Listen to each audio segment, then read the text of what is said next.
How to create custom receipts on Shopify. Well, that is what I'm going to show you guys in a super quick and easy tutorial. So if you would like to know that, then keep on watching. I'll show you guys everything step by step. So what you want to do is simply go to the settings and you want to scroll a little bit down until you see the notification section. And right over here, you have a bunch of different options. You want to go to customer notifications, and here you have a bunch of different options, like a lot of them.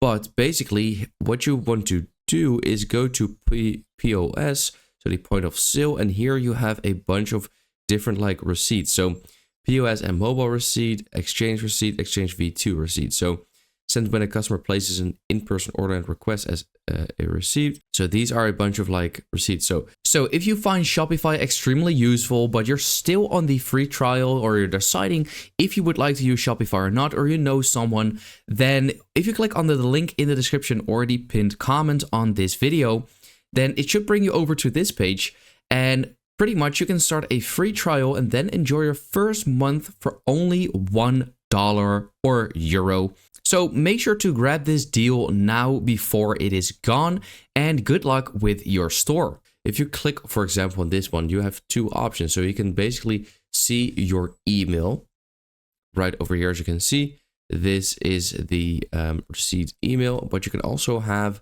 an SMS notification, which you can edit it as well. Here you can also send a test, by the way.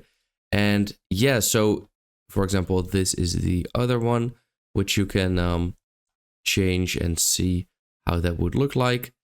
And then all the way at the top, you can also see customize email templates.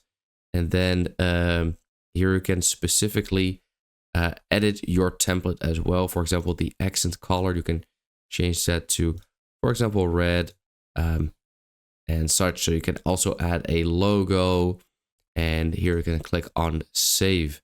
So there we go. We have now changed that, for example. But I do believe this will mainly be the same, but this is where it's at. So yeah, that is how to create custom receipts on Shopify.